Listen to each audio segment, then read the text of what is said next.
Recording. Should be pretty cool today. Whether or not it's a final take will remain to be seen, but we have important stuff we'll be covering. Quite a cool idea. And what else was I going to say? Not sure. So we can just get going here. But yeah, I've slept and everything like that, which is nice. So some days it's a little hard to sleep properly before so let's see here. Okay, so we're going to be talking about, we'll be building, like explaining and building kind of about the idea of foundationalism, and then that will kind of automatically overlap nicely with talking directly about the mind, where then we start to have questions about controlling our mind, which can mean various things. And that will also touch on goals. And so probably I'll spend about 2-ish webinars, I guess that means 2 or 3, on this topic that involves mind, goals that were not our mind, what that means, the ramifications of that. And I wrote here, today is opposite day. Our whole relationship with our mind and controlling our mind, understanding what we do, who we are versus distinct from our mind. And then once we distinguish ourselves from our mind properly, then we can ask, well, what does our mind do and what do we do, or what's ideal for each of us to do? And that's going to be a very profitable question and answer to have. And it's constantly sort of like the opposite of how it kind of seems outside of law of implication world. So we're dealing with this whole topic of mind. A lot of things are going to get kind of reversed, or kind of maybe as we reverse one major thing, then there's kind of a cascade of reversals. Excuse me. All right, but be ready for opposite day showing up time and again. Let's see here. I have a number of slides here. It's not one of those days when I have like necessarily one perfect scheme for explaining things on one slide or anything like that. But that's just how it came together. As usual, I spent many hours working on this. So whether it shows or not.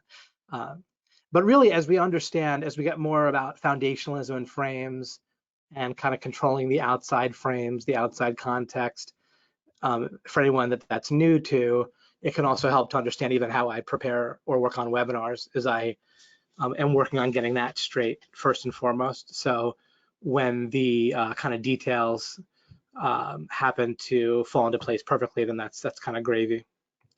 All right, I had this slide from before where I wrote on here, beginning with consciousness. So this is one of the parts of opposite day here. So let me take a stab at this with you, and then we'll kind of move on, and to the extent that it's not fully understood, then I will, then by going forward, it'll probably help in that way rather than just sticking on the slide until it makes perfect sense. Now, as I do this series, in this definitive series, it's meant to be as close as possible to the perfect series for people to start with LOI and have the whole thing kind of explained to them well that way. Now, when I'm making this, then a lot of the people I'm talking to currently are people that have followed along with my webinars for years.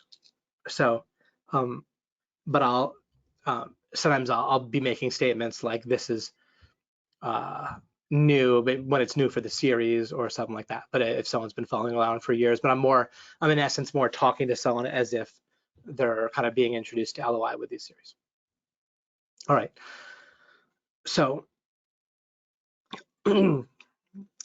consciousness is something that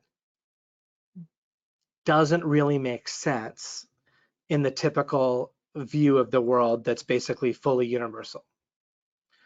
From movies like The Terminator, right, which there was a funny moment in the TV show S.H.I.E.L.D., which was on like Netflix, like S.H.I.E.L.D. from like the Marvel universe. which is a pretty good series, surprisingly. But there was a guy that made like this kind of you know, sentient AI, you know, robot, and then things didn't go well, right? Like at some point, it kind of turned on them badly, and one of the people was kind of yelling at him and saying, haven't you seen like any science fiction movie with this topic ever? You know, like they always turn on their, you know, on their creators, and they always kind of conclude that they have to, you know, wipe everybody out as part of their kind of logic sequence or something like that. At one point they said, "This is just how Lawnmower Man ends," or something like that. I found that pretty funny. Which is a movie from the past. Anyhow, there's for example in culture and science fiction this idea that, you know, the consciousness can emerge from computers and machines, you know, if they, you know, think well enough and so forth, which is actually not the case. But it's just more of like a symptom. It's not like I'm here railing against science fiction movies, but that type of thinking is kind of a symptom of how people are.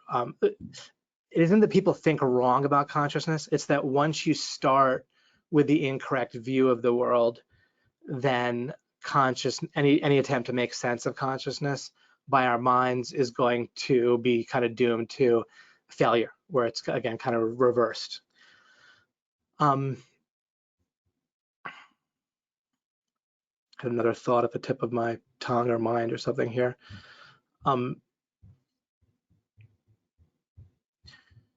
Consciousness, our mind. I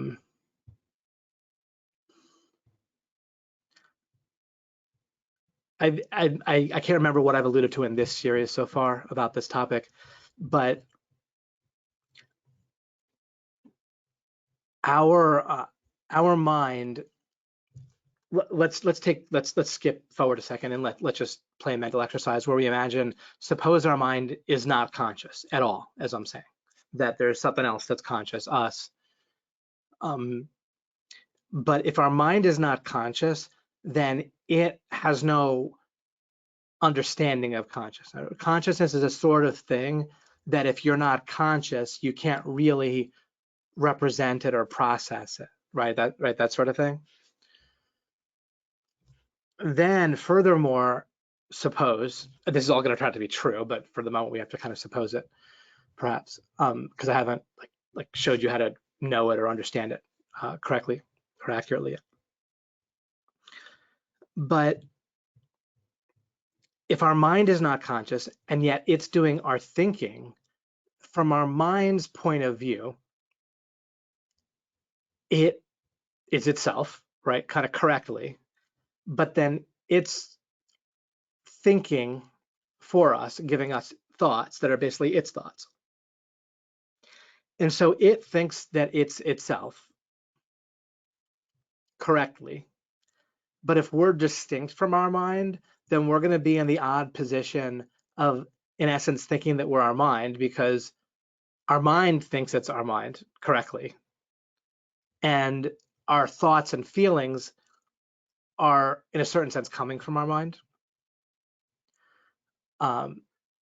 There's more to it than that, like basically God's involved and so forth in making our consciousness screen what we're aware of. But we're still, in a certain real sense, aware of like the thoughts and feelings of our mind.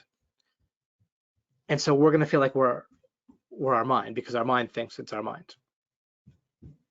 It's a little bit like, this is not a perfect analogy, but a little bit like,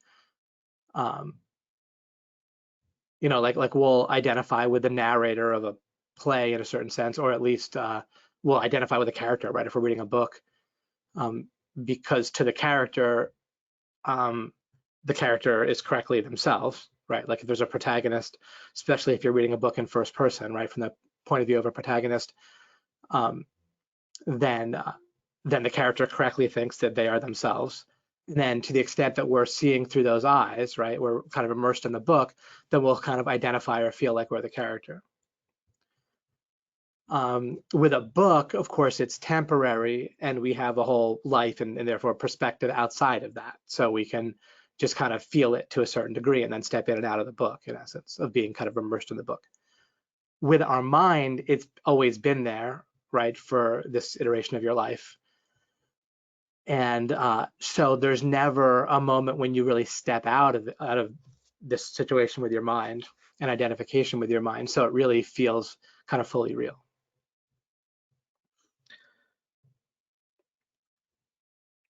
The benefits are massive to getting this whole situation right.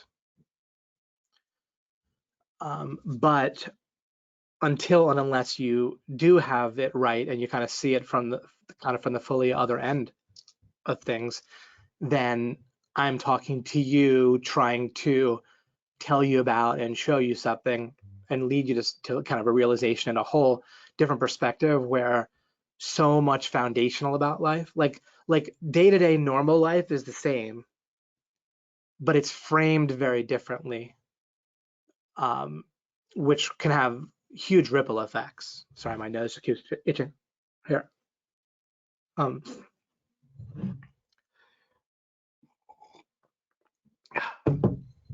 me actually just pause this for just a second, and I will be right back with you, and then I'll just kind of take care of my nose itching for a second.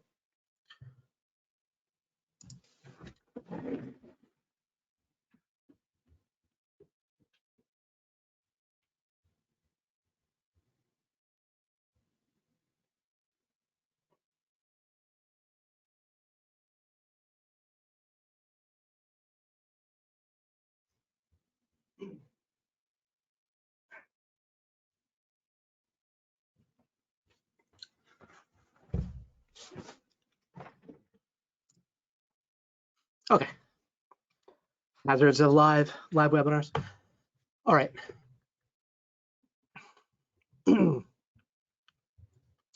So let's see what I wrote here. I wrote beginning with consciousness as we build our understanding of the world and reality. I wrote consciousness cannot emerge from matter, right? Normally, so what our mind does is as it forms, you know, for when we're born, it builds a model of the world. It's not conscious, and it's trying to help us kind of survive and build a model of what the world is like and so forth. And to skip ahead with one more hint, our mind kind of fully operates via analogies, metaphors, representations, which also includes extrapolation.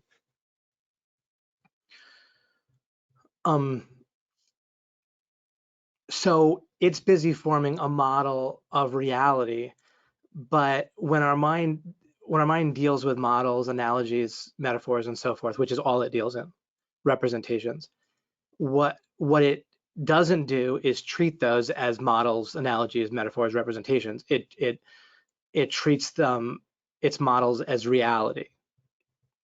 So our mind thinks what I call associatively, but it also, we could say analogously. Everything's an analogy. And again, as I move forward, I'll be elaborating on that and showing more kind of naturally.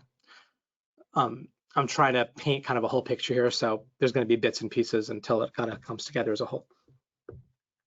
The whole is pretty amazing, though, to see correctly how these things work, and immensely, you know, useful.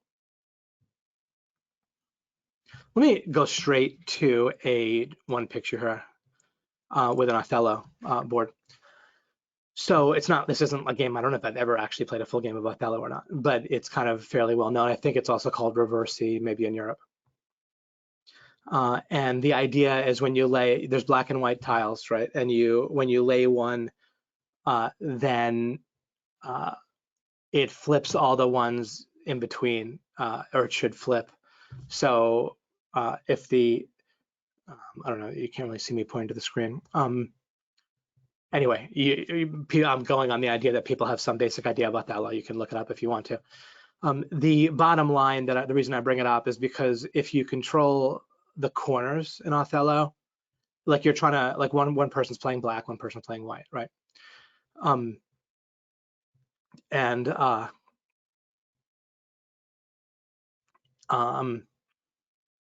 so if they manage to get to where they control the corners, and you can't just put a thing right down in the corner, you have to kind of, you know, you can only put a circle or a tile down next to one that already exists. So if you get your color in one of the corners, that's a big advantage. If you get it in all the corners, you pretty much can't lose. You kind of automatically win, because then no one can put a tile kind of behind you where it flips you over anymore.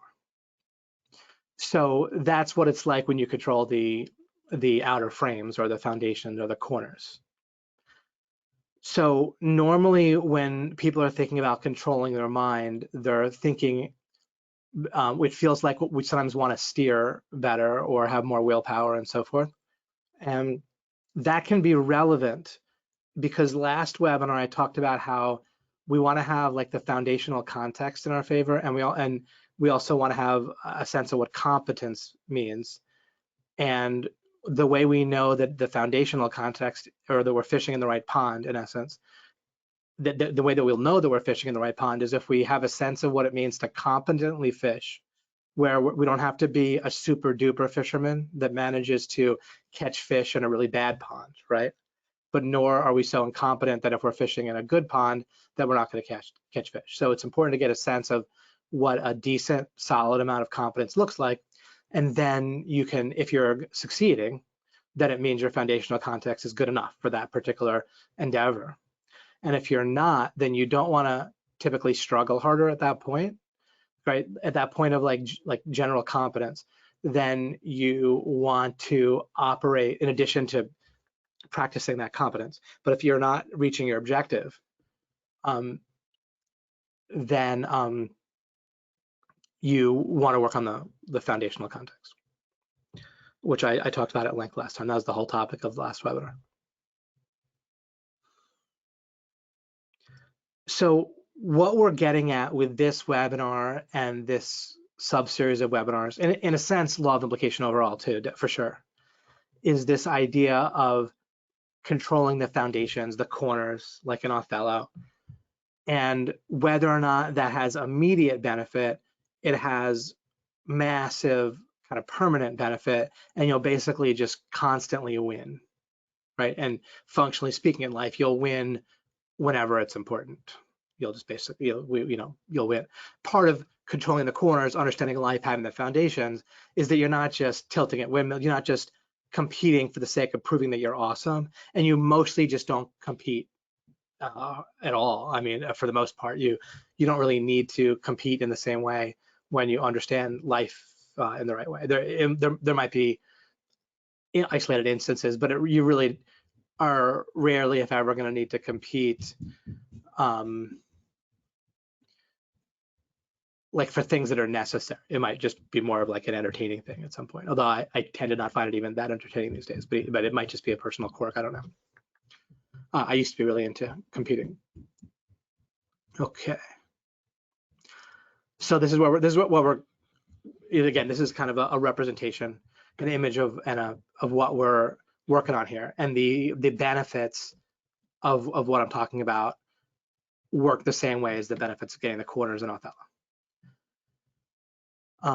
If you're trying to figure out, if you're in a rush for me to tell you how to put your tiles down a little faster in the middle, that it's not that I won't cover some of that, but it's not how we win the game. And so I'm going to be covering. And it's also, there's other places where they'll talk about that sort of stuff, right?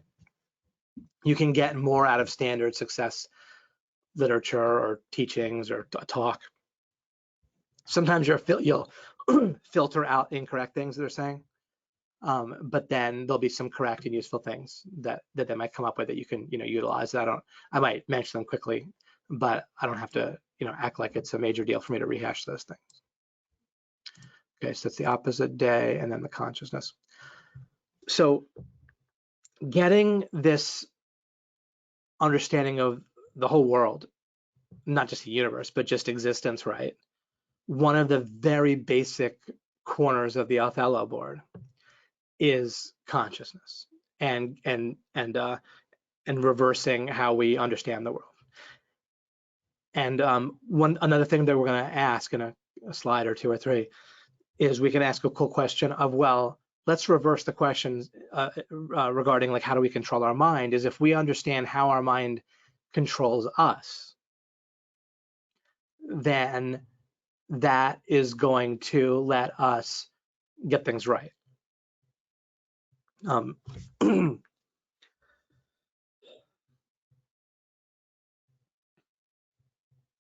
Maybe it'll help. I'm feeling like talking about sort of our mind's dilemma further and kind of how it solves that, but how we need to then step in. This is just some things when we talk about controlling mind. I just am acknowledging that I understand you might have in mind very validly, and what I'm saying, what I'm covering will help with all these things. Changing habitual actions and things like yelling, eating, drinking, drugs, doing work tasks. But also there's the idea of having peace of mind, which is really terrific to have, as opposed to like anxiety, fear. Another thing I'm going to be talking about in this set of webinars here, the subset, it's a lot, or maybe all, of when we think about controlling our mind, and in the sense of feeling motivated to do certain things, building the right habits, letting go of habits, dropping goals, and so forth, taking certain actions or not taking certain actions that are beneficial, or dropping things that are not beneficial. We can look at it, and this is in keeping with how we started this whole series, definitive series, with bottlenecks, in terms of guiding our mind to come up with more accurate cost benefit conclusions. Because really all of these things come down to cost benefit conclusions that our mind is making in the short term, long term, midterm, and and so forth. I'm still sort of in a bit of an overview kind of phase here.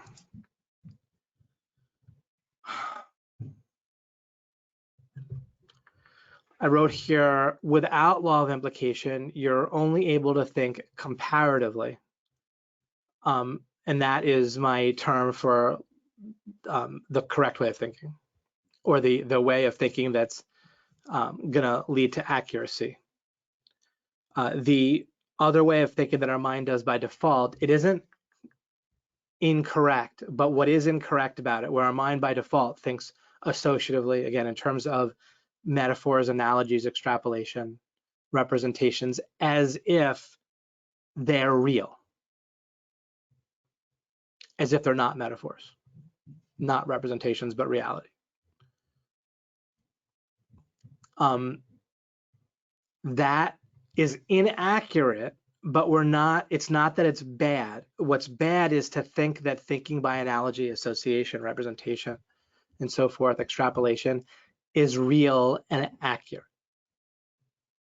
So it's going to be a large part of our mind's processing, of what our thinking, our mind's thinking, whatever. But what we need to be able to do is to navigate between that type of thinking, or have that being going on, but then think comparatively, reliably, accurately. And without what I have to show you, of course, anything I have to show you could be figured out independently of me. So I don't mean that you logically need me or not, but of course, practically speaking, it's going to be very helpful to have me explain this. You are going to have control inside of boundaries that are invisible to you. Like the Othello board is kind of controlled by your mind without you even realizing that you're playing Othello, in essence. And you're going to be, metaphorically speaking, asking or trying to flip more pieces, tiles to your color in life, while having kind of no real sense of what's going on. Like you'll feel like maybe if you flip more manically, right? Like there's a symptom of how people operate in life just all over, where there's this sense of urgency and rush and accomplishment. And I feel like, people are very different on the scale in a sense, but there's something where people can feel kind of uneasy, or maybe like a loser in life, maybe if it's constant, maybe just sort of uneasy if they're kind of an achiever or whatever, based on whether they accomplish enough that day, right? It's just like a major aspect of people's lives is trying to kind of outrace this feeling of rush and accomplishment and falling behind, right? You could see it if you're raising children, and there's like this obvious kind of constant sense of, is my child falling behind, or am I screwing up in various ways of allowing them to fall behind, or not, giving them the right hand up in this way, that way, or the other way, right? Could be whatever, or it could be with ourselves, could be in our career, could be wherever, could be how much intimacy you're having in your relationship. Is it often enough, or am I falling behind, some timetable, like whatever, right? And along with the anxiety of that is also the feeling of satisfaction, right? In my Instagram, sometimes there'll be like this kind of successories type, stuff that comes up. And, one of the things will be some variation of like, you can't be comfortable. The minute you're comfortable, it's like dying and your life goes to heck, you're a slug. And, whenever you have something like that, where something good is also bad, and you have like approach avoidance, right? That there's something lacking there. That's shallow. It's incomplete for sure. This idea that your life goes to pieces if you're comfortable, or you let yourself get satisfied or whatever. I've been comfortable and satisfied, and there hasn't been a thing that I really want that I can't immediately get for years now, and I'm okay. I'm not falling apart. I might be running in circles less, or whatever. So there's this sense of needing to accomplish stuff that, again, not only does it lead to kind of manic behavior, or what, from my perspective, is manic behavior, kind of on the outside looking in, where people are kind of running in circles and feeling satisfied, or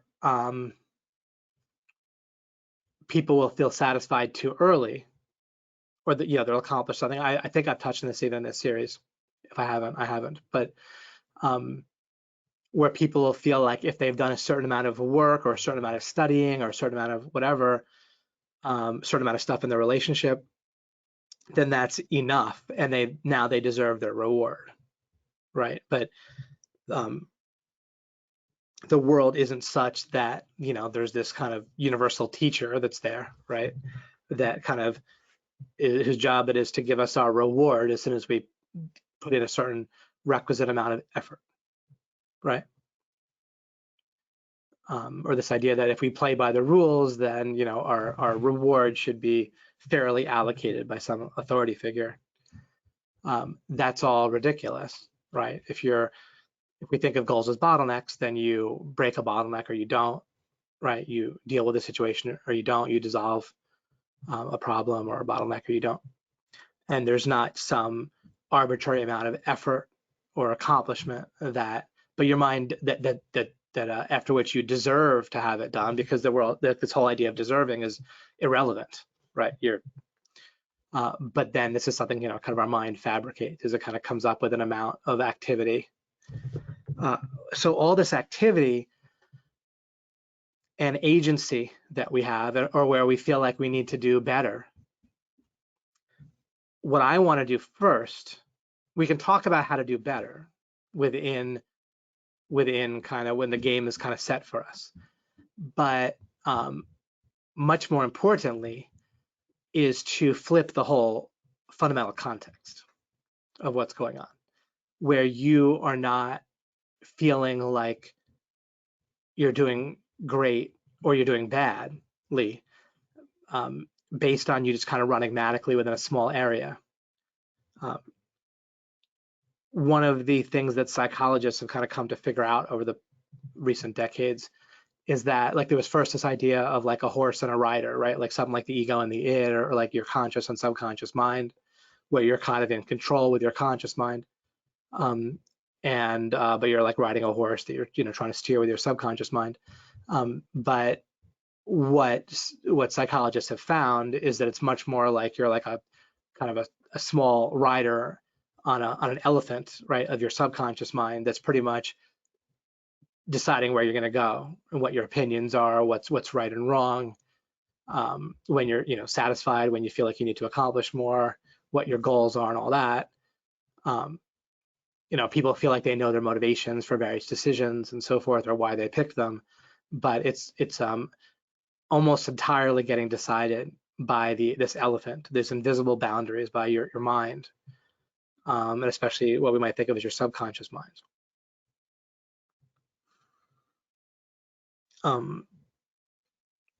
And once again, the real control is going to be focusing there as much as you can without starving.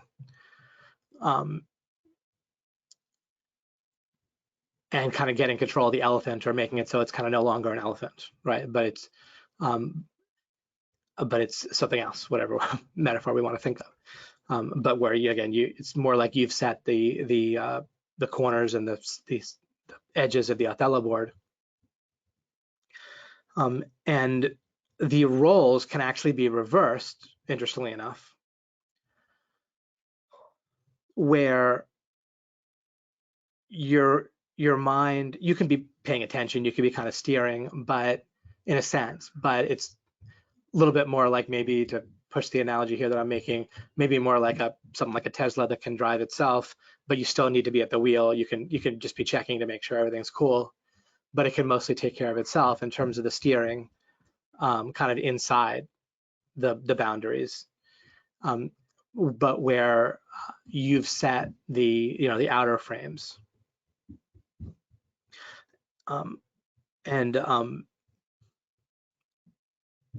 With your mind, right? So that's a certain type of control where the details of where the car drives. I've in the past also used an analogy of, like, if you have a pen, around cattle, then you might not control, like, would you rather be the cattle inside the pen controlling the minutia of where you move your head and graze and what grass you eat, or would you rather set the pen, right?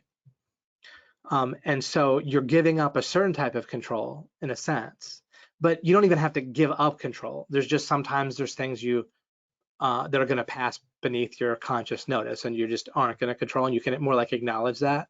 It's more like trying to prove that you have control, or have control. How do I say this? There's a few things I want to say at once. When you don't control the outside boundaries, the pen, the fence, then there's an intuitive feeling of being out of control. And that's when the OCD comes in, right? Obsessive compulsive disorder, that we all have to some degree, right? I like to say to my wife, there's a little bit of OCD in all of us. Right, so we compensate for this intuitive sense of being out of control by trying to feel in control by, like, organizing our desk, picking our fingers, or just, controlling the kind of minutiae, or smaller details, or more, whatever. I think you get the picture. When we reverse the situation, we feel such a sense of peace and control and confidence from controlling the outer frames that we don't need to overcompensate by being OCD inside. But we could still be on the lookout for details that might be important. If for some reason there's a reason why a cow needs to move here rather than there, or graze this grass rather than that grass, or there's some poisonous thing that needs to be weeded out inside there, then we can do that. But part of what an outer frame is supposed to do is help you see what details are important, rather than just trying to get all the details under your control, regardless of importance, because you want that kind of false feeling of control, because you're fundamentally out of control.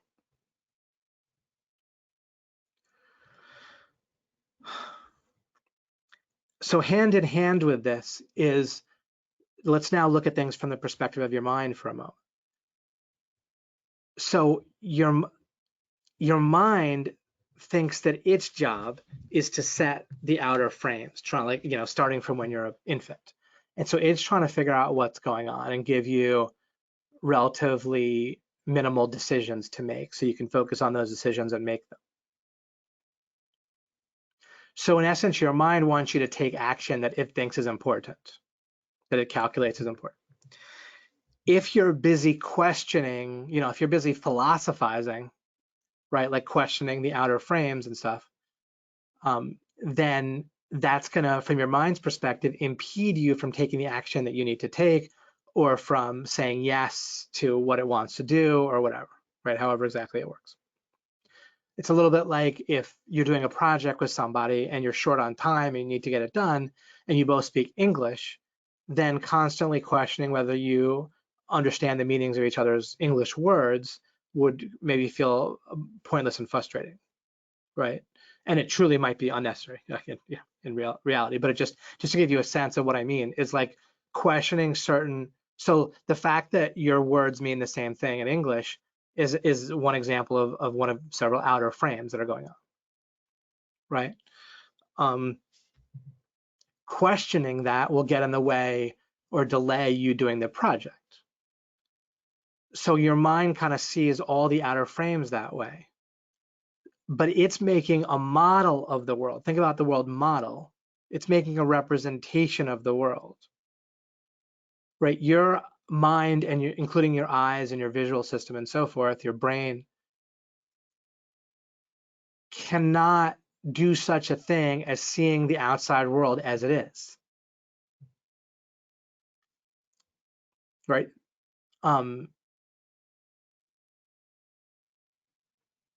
I don't know how much you feel like you could tell that that's totally true, but there's no such thing as color inherent within the outside world. There's difference in wavelengths, right, of photons that are being emitted as electrons change, orbitals.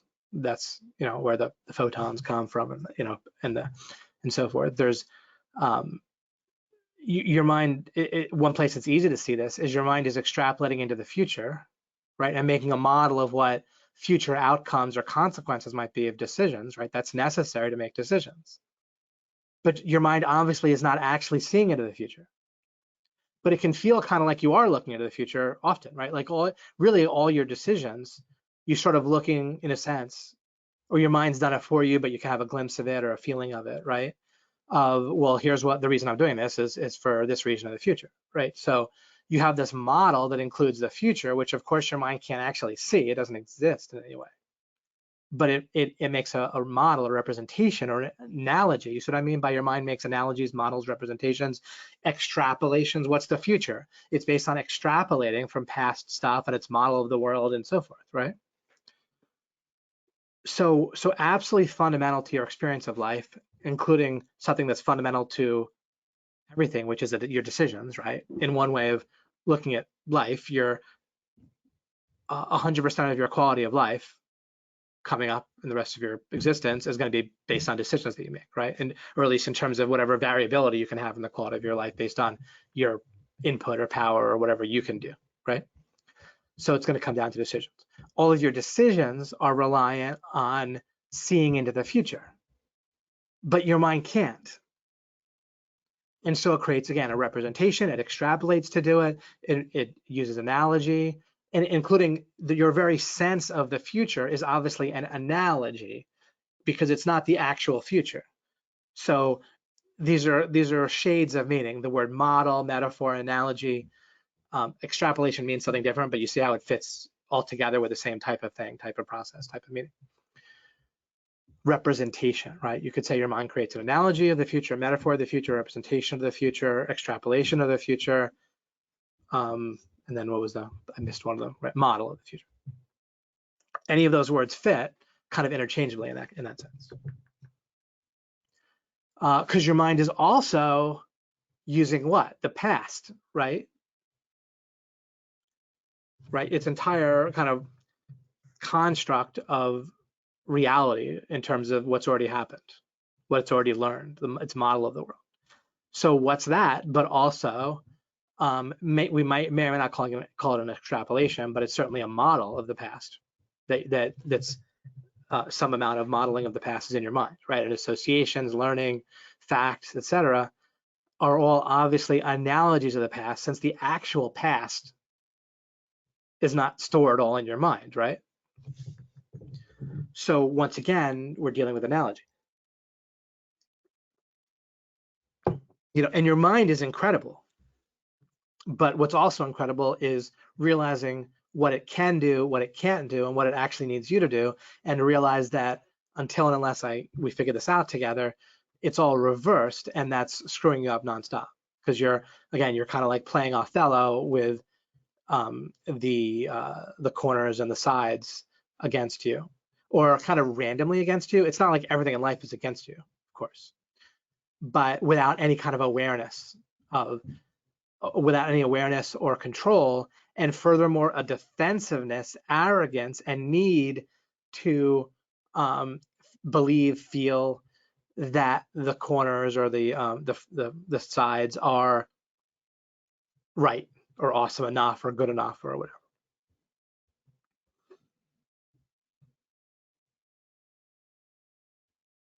Of course, there might be people that feel like it's all stacked against them, everything's rigged against them, et cetera, et cetera. But even someone who has that attitude, they're still believing that they're right about that, and so on and so forth. Right? So they're still as or more arrogant than someone who doesn't think that things are stacked against them. Because it's not true that things are stacked against you either, right? It's just what we want to do is use our power to become aware of and get those things accurate, right?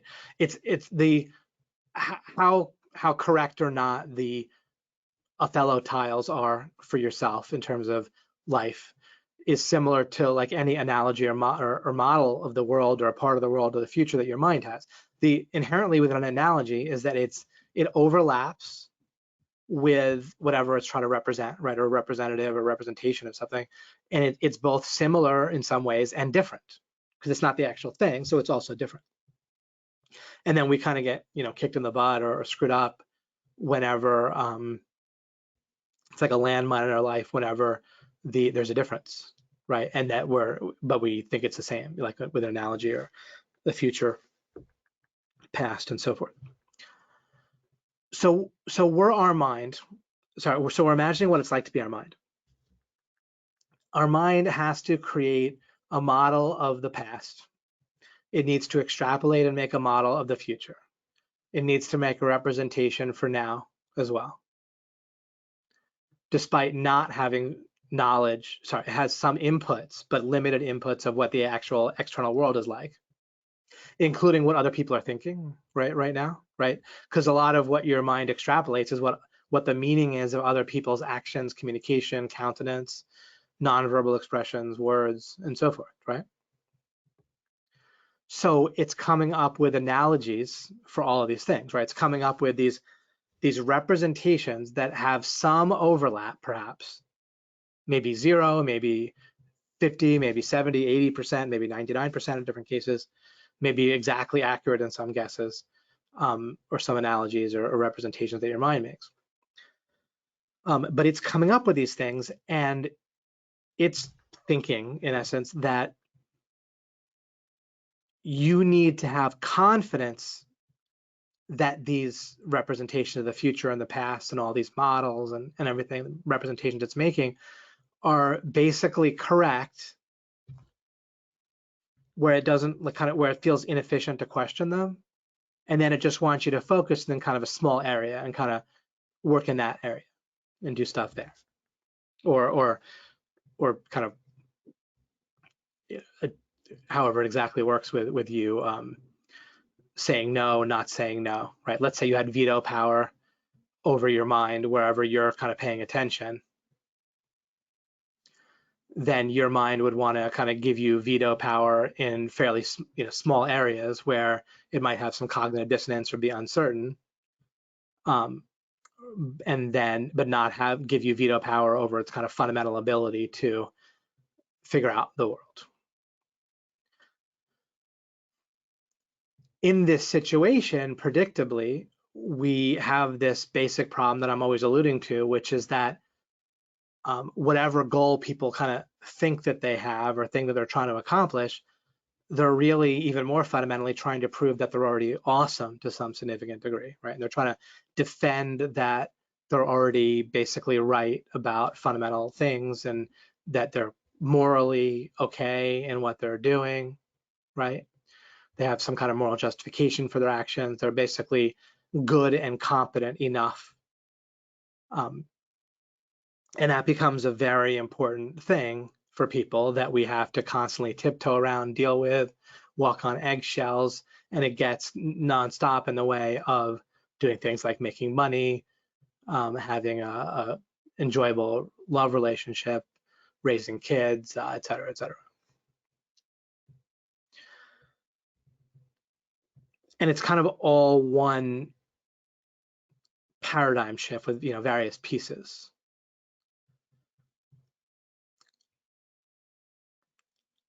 Our mind is wholly incapable of getting foundational ideas definitely right. It's just not it's not part of how our mind functions.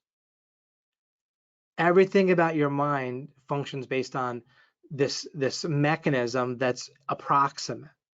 It's based on analogy. And that's critical. It's amazing how that works, except when we think it's supposed to do the opposite of what it does. So our mind thinks that it has to do this thing that it's wholly incapable of doing, right? It thinks it's supposed to determine the truth about the world. And it thinks it's supposed to have an epistemology that works, a way of filtering and determining truth, what's true about the world. And it has an epistemology that I've explained in the past, kind of like the scientific method, right? Like when you're a baby, it forms a model of the world, hypothesis, and thinks, okay, if I do this, I think this will happen. And then if that happens, then that expectation is confirmed, and that it becomes more of like a law rather than a theory, right? In your mind. If what it expects to happen doesn't happen, then that's expectation failure, and it gets a little bit confused, or it opens up a little bit.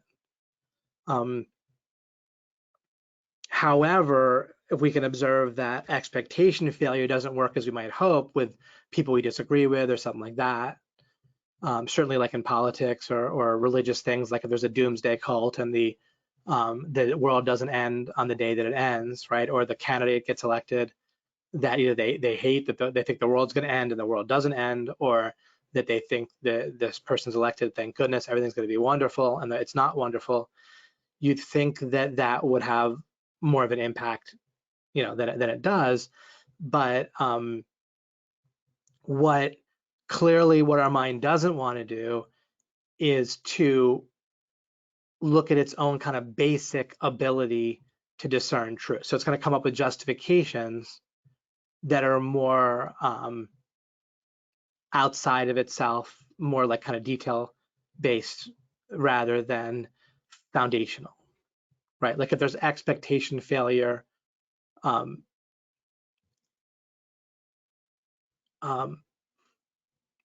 depending on the situation, it could be pretty concerning, right? If like, oh, I thought if I cried, then someone would come feed me, right, as a baby.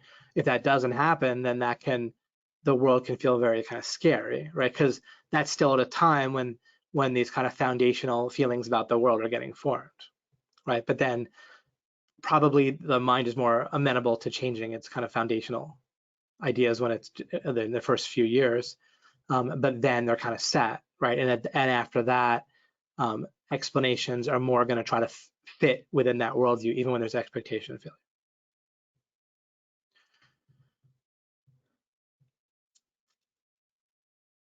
And this is kind of most kind of obvious to see when these doomsday cults where the world doesn't end on that day, and then they become even more fanatic that it's going to end on this next date, and we see, oh, well, this is how we got it wrong, or something like that.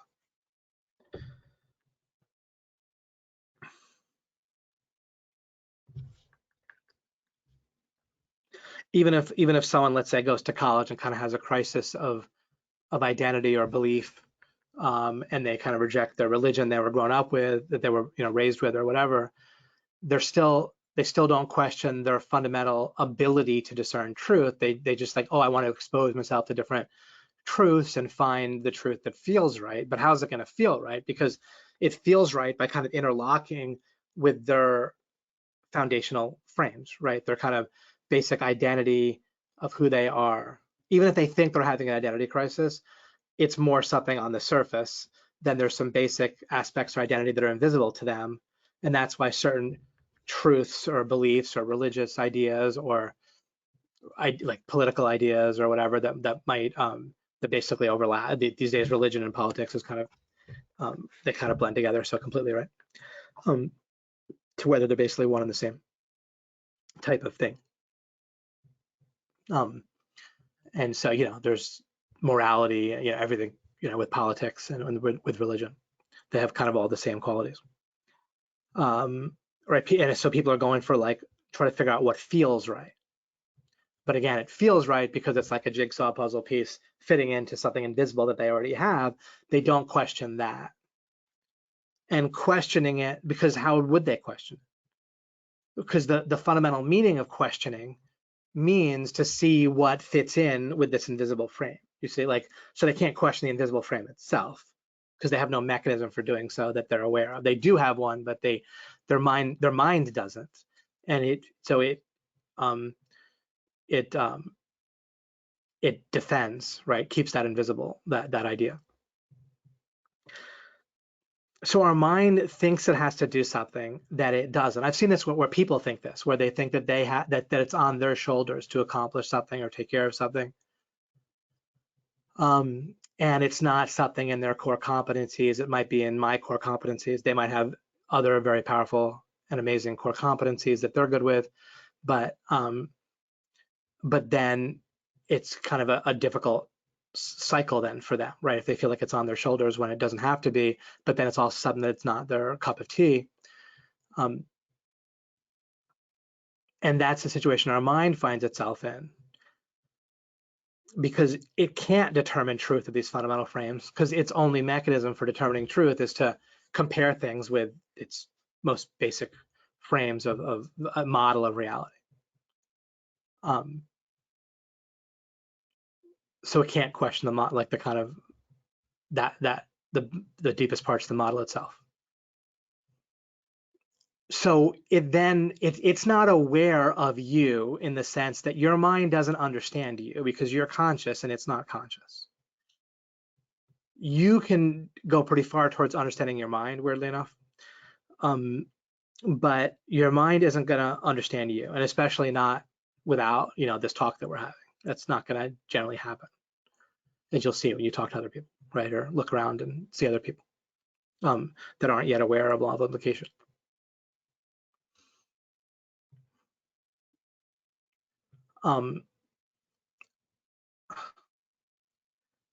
So it doesn't realize that you can do it, that it's actually what you're born to do and you're awesome at it. It has no idea about that. It thinks it's on its shoulders. It has to handle it. It can basically only handle it by being defensive.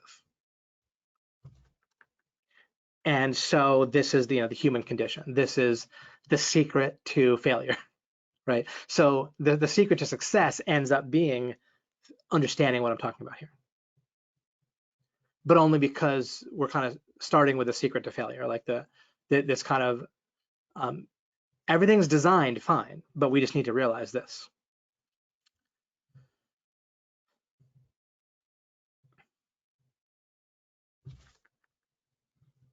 Go to the next slide here. Okay, so let's ask, how does our mind control us? I think I started to, I think I've mostly covered this. Let's see. Why does it want us to believe it has the foundations handled? Okay, I covered that. Why does it feel like we need to anxiously take enough action, accomplish enough, and control ourselves well enough, or else we feel like we're not doing well enough? What if we reverse our understanding of who needs to do what? Us consciously versus our mind.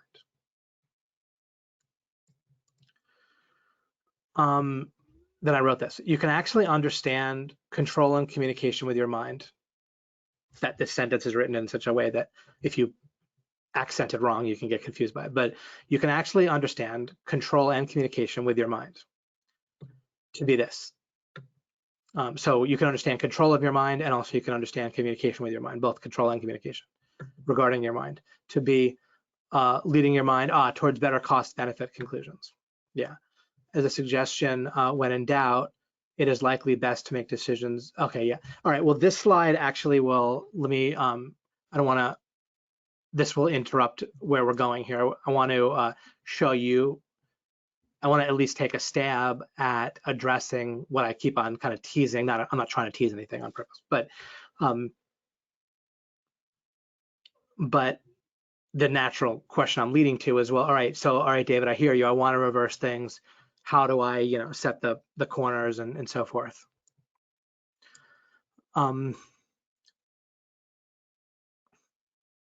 Just take a look. And I've also covered this slide here. Your mind communicates with itself and with you via metaphor, which also includes representation and extrapolation, while treating the metaphor as reality. This is because it believes it has no other options. Therefore, anything poking holes in the metaphor, difference between analogy and reality, can feel very unwelcome until and unless you have the breakthrough you need to reverse all this. Okay, good. All right, so let's take a stab at this.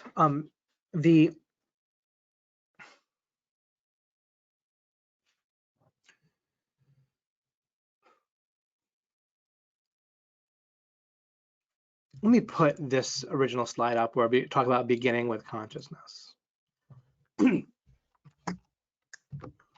If we begin in the right place, then other things will fall into place. Instead of memorizing, we have to do this, that, or the other thing in order to set the foundations, then it'll be pretty natural if we reverse our very deepest starting point.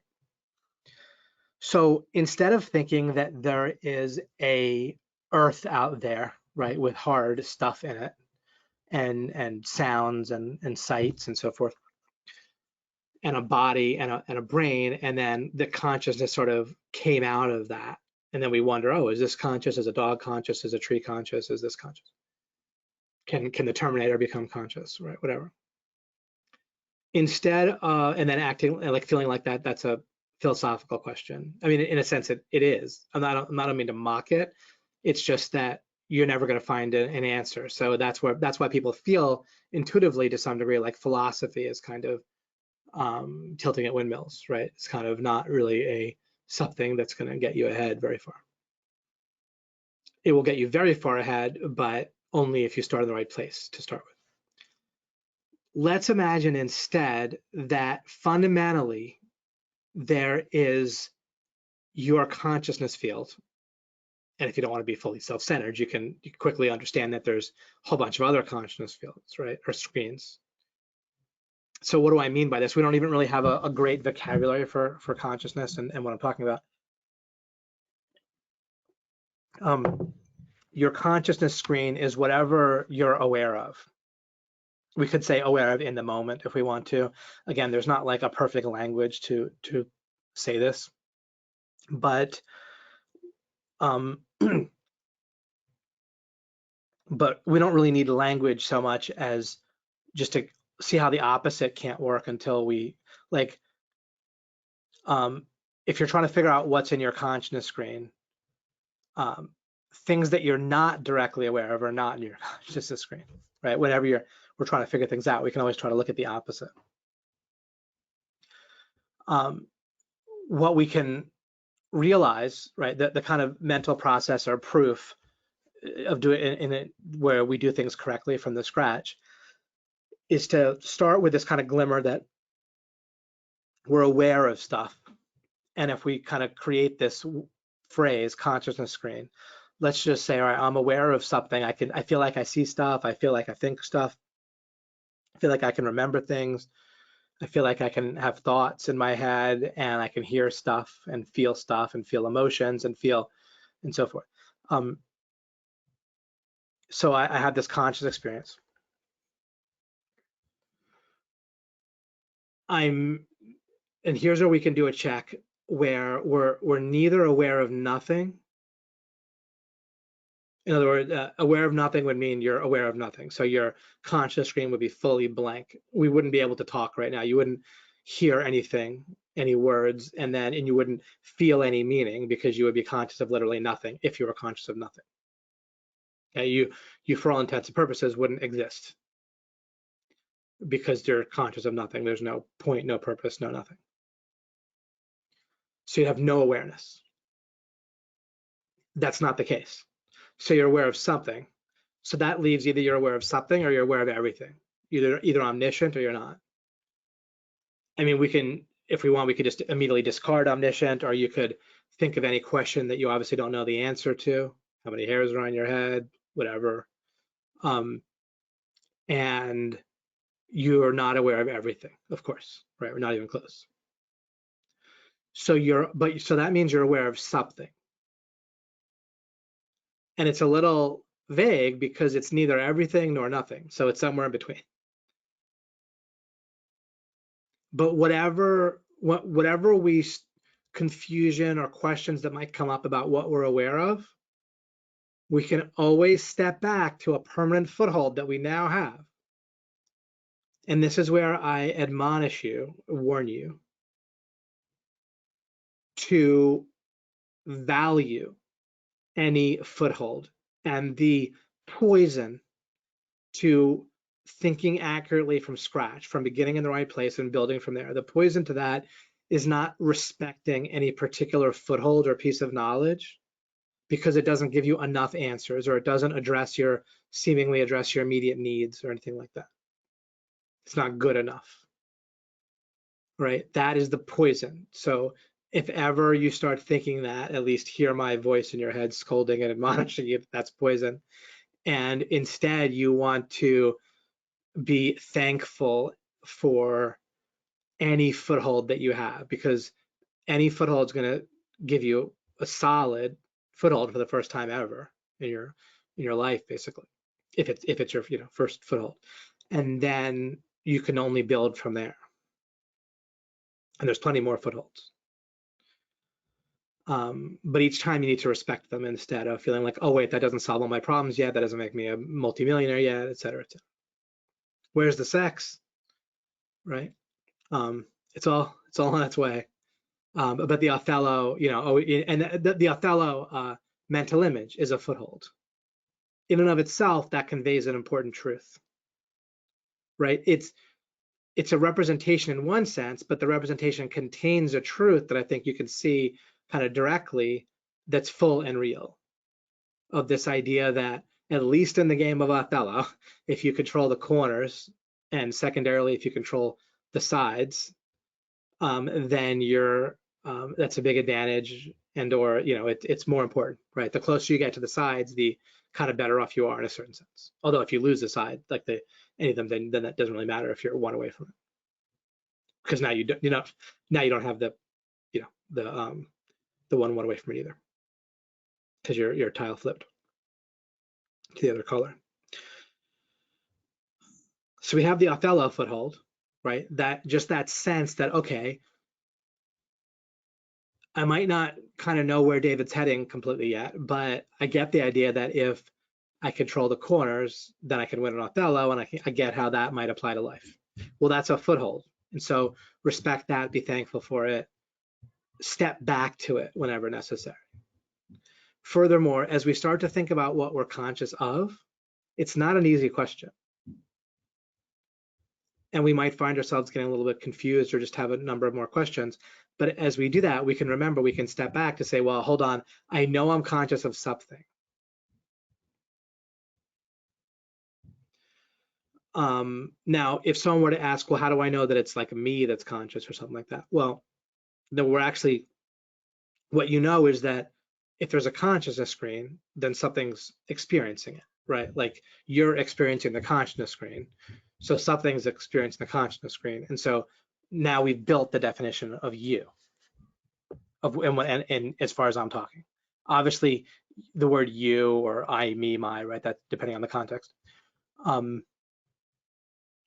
That word in usage can refer to other things like your body, your mind, and so forth.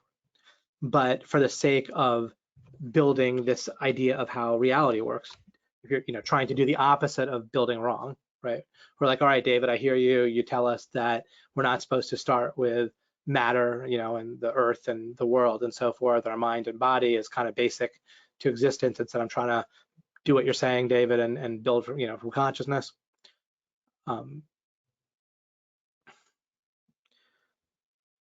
Then we have this space, conceptually speaking, we have a space, starts out maybe blank, and then we start to put some things in it. All right, I have the Othello mental image. All right, I have the idea that there's this consciousness screen that I'm conscious of, I'm aware of, I'm experiencing it, and it neither contains nothing nor does it contain everything. So now that's in this new space we created. It's new, this new kind of pristine conceptual space we're trying to build from scratch. You can still live your life day to day. If you have an appointment, later today, you can keep the appointment, right? Like you can eat, right? Do whatever. So you live your life normally, but what we can do is come back to this conceptual space that we're building. It's like a safe space, and it's a clean space if we are careful with it. And it's not going to hurt us. It's not going to endanger us, and it's definitely not going to be a waste of your time. And we build here. And as we build, it'll reach maybe a tipping point where we'll have this kind of fundamental paradigm shift, where we'll get the basic way that existence works and how thought and our relationship with our mind and the purpose to things, and so forth. And many of you might have already had this shift, right? Where you see how to build things this way. But it's a beautiful concept of you have this conceptual space and you're building in it pristine, correct things where you're starting with this idea of consciousness. And this vocabulary is for that space. And you can still talk normally in your day-to-day life. You could still make the same decisions you're making in your day-to-day life and so forth. But at some point you'll have a major paradigm shift that'll have all sorts of beneficial ripple effects. But there's no drawback to building this conception. So you might naturally, as usual, as I alluded to earlier in this webinar, feel a sense of rush, that you need to do it faster, and that how cool and good and awesome you are is like this is a measure or a test, yet another one in life of how awesome you are and how fast you get it. Your mind might have created an arbitrary timeline of if you put in a certain amount of time or effort or focus, you should have already gotten it by now, right? That's all BS, right? That's all false. The reality is it's an incredibly useful task. I can't tell you how much time you should spend each day or not. That's kind of individual and so forth. And also you only have but so much control over your mind. But just that Othello picture and what we're doing so far and what we'll build in subsequent webinars is starting, like this space, even to the extent that we've built it already just now, is starting to give you some Othello corners. Where's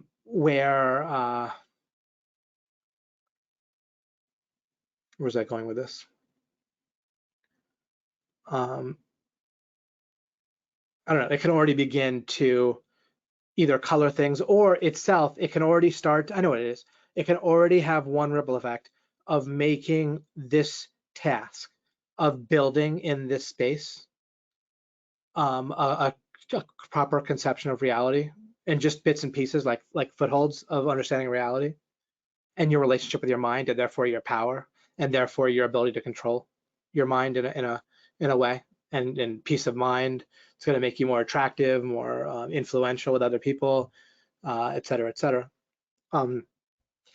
But the footholds, the corners we've already put into place are already having the ripple effect, I'm guessing, of making doing this task seem more important than before this webinar.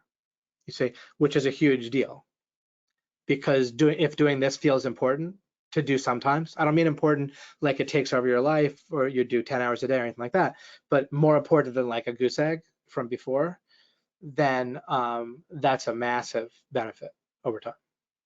I mean, it's everything basically. Just it feeling important to work on it from time to time or regularly. Besides when we'll do it together. Okay, I'll bring this to a bit of a close here. So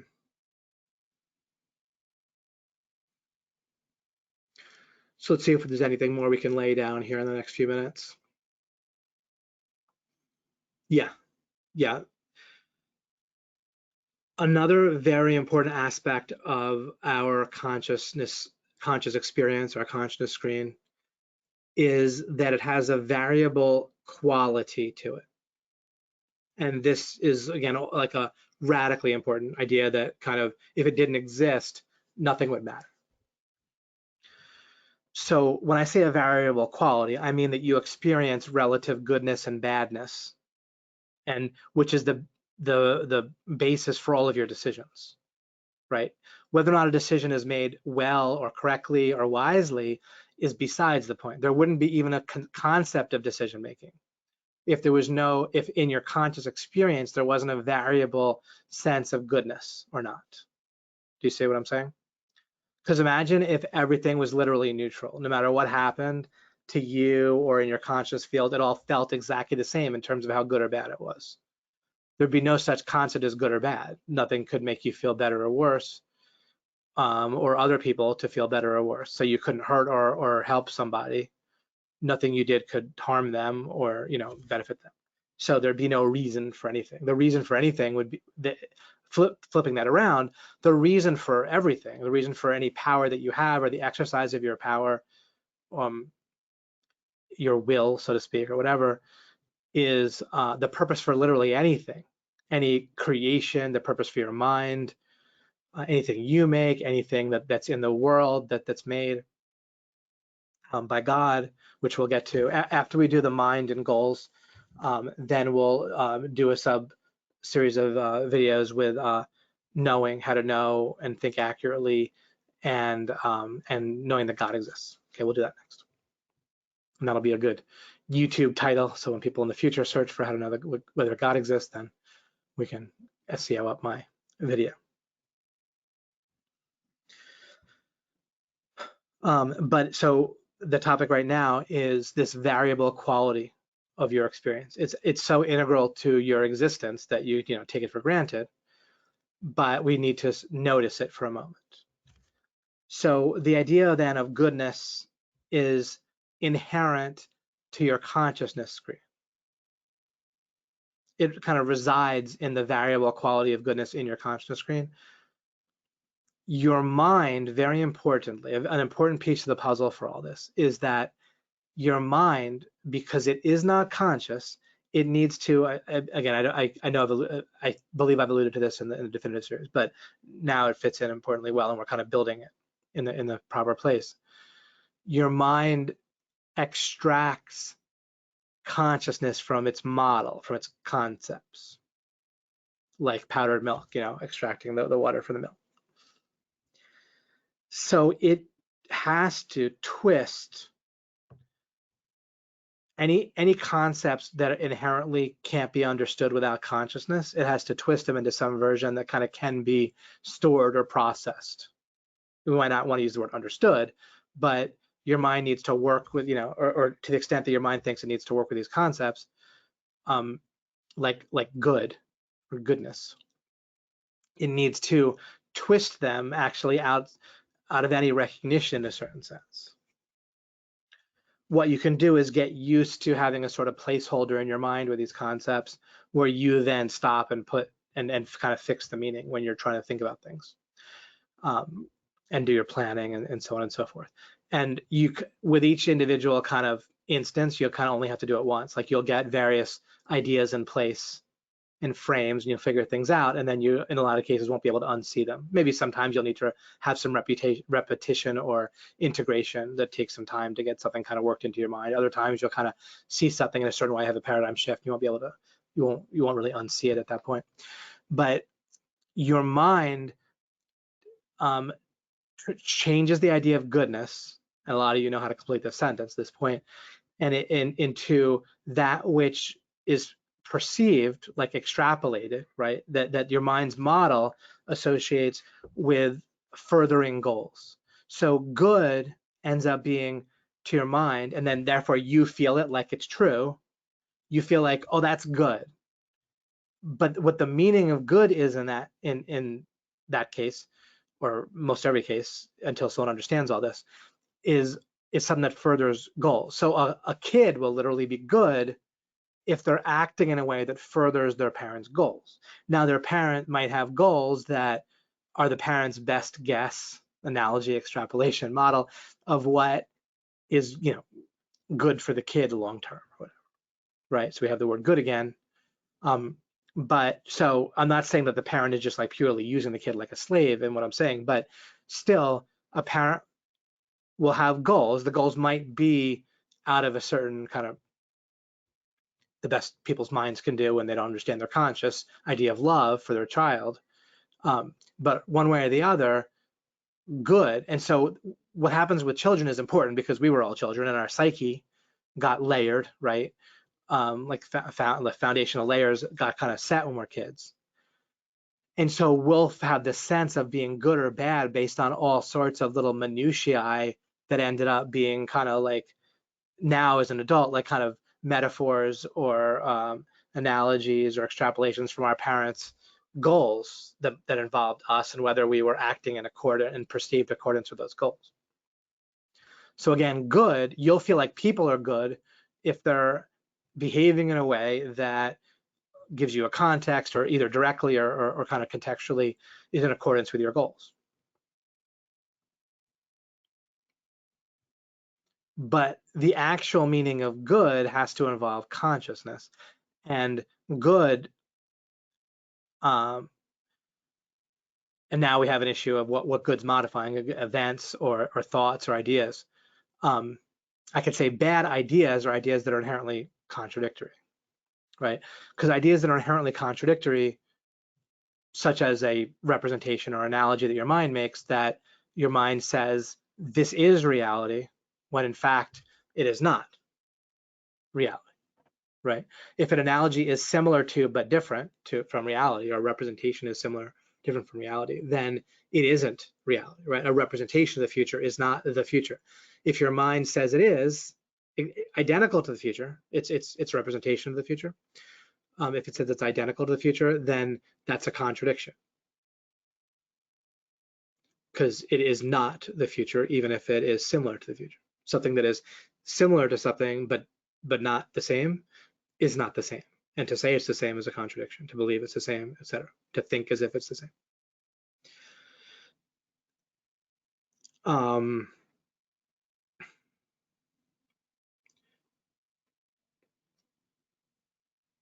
So every idea that's not a contradiction won't necessarily lead to good, but every idea that is a contradiction, I guess we can't say that it will necessarily lead to bad, but it's not going to be helpful. But anyway, whether an event or an idea or whatever is good, one way or the other, it relates to whether that idea or action or whatever actually will end up leading to goodness in the value of your experience. Unless we want to come up with a similar but different precise definition of good that relates to ideas or that relates to actions. And then we could construct a definition. I won't do that right now. Maybe I'll do that with you a different time. But once we learn to beware of conflating this idea of goodness with that which seems to further our goals, because the trouble is that contradicts like the necessary actual meaning of goodness. And just in practice, if you watch it in your life and other people's lives, it's just really poisonous to think of good and goodness that way, and bad and badness that way. And it leads to this whole complex morass of pseudo-morality, right? Of feeling like you're good and you're bad, and guilt and not and shame and defensiveness and oh, are you blaming me or whatever? And if we can dissolve all of that in our thinking, it just clears up so much, and it just leaves so much simplicity and space basically for reacting well, responding well with people, reacting well with ourselves. It in essence clears out just a ton of crap and clutter when we let go of this idea of goodness as this non-stop morass, of all the little things that seem to help or hinder our progress toward our goals. As part of that, right, the paradigm shift of seeing and understanding itself as the real progress towards goals, that helps to dissolve this whole idea of other things as being so such a big deal in terms of when I see other things. All the little events and actions that seem to be feel so important about advancing ourselves, progressing towards goals. When we have a paradigm shift where we see progress as understanding, understanding as progress, not progress as understanding. Then again, it's just it's part of the whole beautiful, comprehensive paradigm shift to see things that way, and then we let go of getting so wrapped up in judging little events and actions and people as good or bad when it's not helpful. And then we could see when people are really doing particular good or bad things that are really violating evil things. Because all this little morass of pseudo-morality gets in the way of really seeing real bad and evil things that go on, that people support and tolerate. Most of which come out in terms of government action, right? That's kind of where people kind of express, or where kind of the rubber hits the road with evil. But it happens other places, right? With harassment and abuse and so forth. Outside of the context of government, there's another place where it comes out. It's harassment and abuse.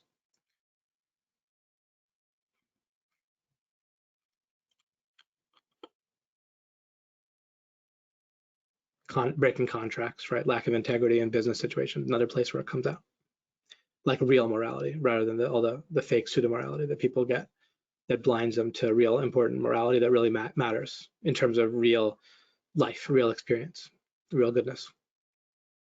Okay, so that idea of goodness, at least that we started with there, it's another major piece of the corner, the Othello corners that we can build for ourselves in our nice safe space that we can construct of building reality in the right way. And again, the benefit that I can at least indicate to you that's very practical from that is it removes so much of that morass of pseudo-morality that I alluded to that comes into play nonstop.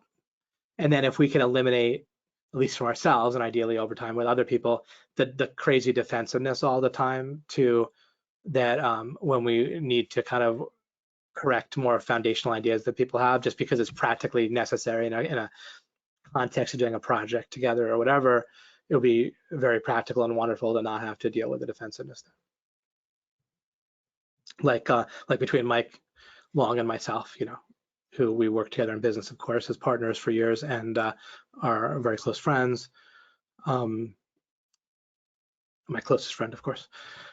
Then we have a context with ourselves where we reap great benefit from being able to talk about ideas that might touch on things that otherwise people would feel defensive about, right? But we can just kind of address them and talk about them, and it makes doing projects very effective and efficient together. It makes communication really great, et cetera, et cetera.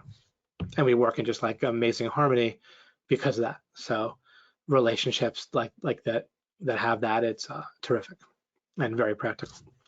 Okay, I will bring it to a close here. And then as I said, we'll continue for a webinar or two, continuing to talk about controlling our mind and goals and so forth. And how we're not our mind, and also beginning with consciousness and building things that way, right? And they all kind of relate: mind, goals, beginning with consciousness. And when we think about our mind, most everyone's question goes to something to do with controlling their mind, whether it's peace of mind or anxiety or habits or letting go of certain habits or motivation, right? Those sort of things. Okay. Fletch says, curious video popped up the other day on my wife's YouTube feed about qualitative versus quantitative characteristics being the basis of whether something is scientific, as Galileo defined it based on his definition of consciousness, with a starting point being for science being anything other than consciousness. Right, exactly. And so you get in this morass, right? And then people kind of feel like kind of pseudo-intelligent discussing it, but then they'll be kind of also kind of laughing it off a little bit, and kind of, ha ha ha, I know this, who knows? And it just, for me, it's kind of hard to watch at this point. I'm sure for a lot of you that have followed me for a while, because if they just started somewhere, they could have it. There's a lot of tough ideas to work on. You can see as I try to struggle through these webinars and explaining things, that it's not easy. And so that thought that they put into things could go there if they just had the right starting point. Then they'd be making progress if they were thinking. But instead, the only progress you need to make prior to getting the corners is to get the corners, right? Instead, they're kind of going toward the middle again, like they're starting at these places like what Galileo said or whatever, and then trying to think about things. But they're starting in the wrong place. They're not examining where they're starting from well enough. Instead of going in kind of the opposite direction, and it feels like they're thinking, but it's all kind of futile. Again, you need to dig down, get to the corners first before it makes sense to build back in a more quote unquote practical way or something. I'm all about the practical, but again, it only makes sense to build up from the corners rather than just tell ourselves that we have everything right. We're already awesome. We already got it. When will I go to Joe Rogan? Yeah, at some point I'll, be expanding on things. What I'm doing now is doing the definitive series, so that I have something to direct people to. Right now, if I were to go on podcasts, I don't mean like Joe Rogan's not like banging at my door, but I'm, I could, with focusing on it and with the power of Mike Long and so forth, I'm sure I can get the word out to various places and get on whatever podcasts. I don't mean any and all, but just some, and then build from there. But I want to have something like this definitive series in place first. You're welcome, Lawrence.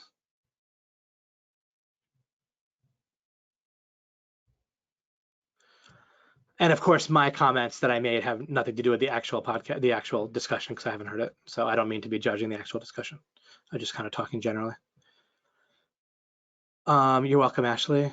The decision to act or do something in the moment, once represented with a consciousness screen, that comes to mind. How can I do right now in this present moment something that isn't from the mind? We're going to embrace using our mind, that our mind is the only thing that does the thinking and so forth, right? So again, this isn't about getting outside of our mind or trying to think without our mind. What we're doing is working more properly with our mind, with the proper roles, where our mind is no longer trying to do and then defend its job that it didn't do well, because it can't, of setting the corners. Instead, our mind can relax, not worry about setting the corners. We guide it. It still participates in setting up the corners, because in a sense, all we're doing is guiding our mind, and our mind is doing the thinking. So our mind is constantly playing a role. We're working with our mind again, but there's things that our mind needs us to work with it consciously to do, which is basically any types of, when we're dealing with concepts that involve consciousness, especially. The more stuff we have in place like that, it kind of stays in place. We don't lose it. And then we can, I've alluded to this in various ways before, we can then be more kind of in flow inside the middle of the board, so to speak, just kind of doing stuff and paying attention there. But still, whatever we're paying attention to, we can still think comparatively, where comparatively means instead of making representations and analogies as if they're the reality, we're instead have these various footholds in mind that we've figured out are accurate, and we're comparing new stuff to that. Even when you're driving, you have certain things like that are footholds, like you want to stay within your lane, right? But that's like a foothold. That's true, unless, of course, you stay inside your lane, unless there's an obstruction, that you'll crash into, of course, right? But you're upholding certain truths that you're comparing reality to, or what you're seeing to. So you're engaged constantly with your mind, perhaps if you're driving, ideally, right? And then certain things will get automated that your mind could just do on autopilot. But then you're kind of consciously involved with things that are sort of semi-automated, is where it's kind of most relaxing and nice. Like you're playing a role, but you're not having to worry that your basic foundations are off, right? That's where peace of mind comes from. Like there's we all want to be in a situation where what we're standing on is not going to collapse or break, and then we, fall to our deaths, or however we think of it, right? We want to be standing somewhere solid. That's a true statement. We, in a certain sense, we only need to. So, in order to be standing on somewhere solid, we need to participate. It turns out our mind can't do that on its own. Is make sure we're standing on somewhere solid, fundamentally in existence, and with knowledge and understanding of how things basically work. I don't even mean work with like physics, right? I mean like work metaphysics or whatever, not even metaphysics, but whatever, epistemology, existence, our relationship, who we are, basic ideas, identity, knowing how we can know, filter ideas, what our basic power is, and such. Sorry. So we want to be standing somewhere firm, right? Whether we're a kid, an adult, whatever. But the normal way that people get that feeling is by defending the belief that they're standing on something firm to begin with, right? That's why they want to prove that they're already good enough or whatever. Even if someone thinks everything's rigged against them and they're depressed and this or that, they still somehow want to defend that belief. So, because at least that feels comfortable, familiar. They've built the rest of their sense of reality on that. So they still want to feel like that's correct and defend that, right? Whatever it is that they're standing on, they want to feel like it's solid and true, even if it's kind of depressing.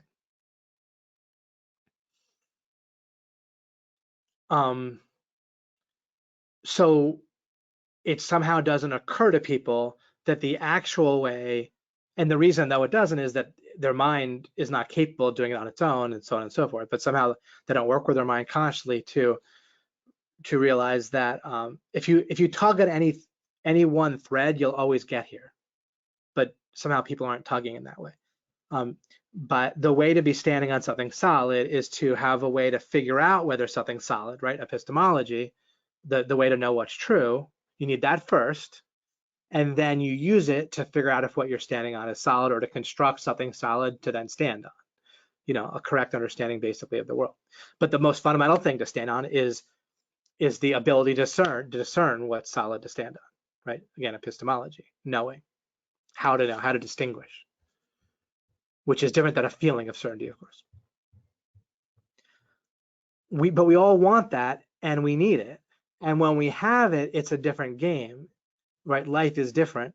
It's why I like games, because what's nice about games, like for a while now, I think literally years, I have everything I want, like anything I want, like on a day-to-day level, I might want to eat something, right? I don't already have that food like in front of me. I might think I want to go here to this restaurant or something, but I can easily get it, right? If I want to purchase something, or if I see a computer game I want to buy, then I can of course afford it, right? So I can just buy it. It's functionally all free for me, right? I can't like, I'm not like Jeff Bezos, right? I can't like buy yachts. That's not free, right? Or a bunch of them. Maybe I could afford one or two, but anything that I in reality just want, I can just get. So I've had literally everything I want the minute I want it for a while now, literally years. So then what do we do at that point? People think, oh my gosh, that'll be terrible, but no, it's not terrible. And there's two things. There's a sense of purpose overall. That's why some people have kids, is to get that. But with me, I have love implication and a child, but I have love implication. So that's purpose. But then separately, the nice thing about games is that I'm talking about this to kind of illustrate the point of standing on something solid and how we deal with that. The nice thing about games is there's in a game you have problems, right, to solve. You have goals, right, and stuff. But the problems are within a game that you can leave anytime you want. You can turn it off, and so that's cool. You, instead of having to create like real problems in your life to like entertain yourself and to feel a sense of purpose, right? Like people that create drama and just all kinds of problems. In one sense, you can look at it having a child this way, right? You're creating a bazillion problems for yourself in order to be less lonely or have life be more interesting, whatever. But then someone could say, well, David, isn't that the same thing about getting married, right? If they're going to have a child, is what I mean. Or even the person you're married to outside of your control can create problems. But don't interpret that as a complaint about being married. I love it. It's been a very positive, net positive in my life. Anyhow, nice thing about games, which people should at least try, or even books might do this as well, but like in a different way. But it's nice to be able to kind of have these kind of created problems to deal with, right? Like the big bad necromancer is going to take over the world and destroy everyone unless you rise up and kick their ass, right? But it's a game. So what's different about a game is it's like a safe space. It's a frame you can step in and out of. So you go into this world, let's say that all kinds of terrible things are happening and you need to try to solve it or kick everyone's ass until the problem gets solved right after you kill enough, bad guys. But again, the basic frame is when you can leave and therefore you're safe, and that's nice, right? As opposed to when you feel like it's like part of real life where you can't escape it if there's a problem, So, and that's what we can do, right? If we have our needs met, it's not like the world ends or we have to stare at the wall. We can play games. And of course, we can help others to achieve the same thing as well. So, okay, nifty. Always love the conscious screen info. Thank you, Faith. I'm glad. Good. I continue to be happy. I wasn't sure, but I continue to be happy with how this is all shaping up with doing it live and creating the definitive series. So I'm going to be posting this. This makes the cut again, I believe. I'm guessing you guys would agree that this would work, but I guess I've kind of tainted the response. Great. Oh, glad, Julie. I know you were looking forward to this webinar. You might have had some things in your mind that you wanted to control better. I know I didn't give like direct instructions, but those instructions are out there, and I can give kind of my own synopsis of what I think might be helpful. But again, like kind of showing how to play Othello without talking about the corners is kind of the wrong order of things. Stunning information. Thank you. Oh, wonderful, Denisio. I'm so glad. So you're very welcome. Okay, guys, have a wonderful couple of weeks. I feel like it's likely that I won't skip in 2 weeks. I tend to leave it a little bit optional recently, whether I do it every 2 weeks or every month. But I think I'll be good for in 2 weeks, but I'll try to give you some notice either way. Thank you all. I appreciate having you all on live, and still give it a watch on YouTube. Give me the press all kinds of buttons and make comments and so forth. But I'll focus a bit more on the algorithm in the future anyway. Take care all. You're very welcome, guys. Press all the buttons. Love it, Dave. Oh, and I saw your question, Dave, about how do we drop goals, and so I mean to address that. Whether or not that we can instantly drop every goal perfectly, but I'll address it and presumably a useful way. Probably next webinar. I'm not entirely sure, but it would have to fit in this little sub-series. So I'm aware of that question. It's a great question. Okay, guys.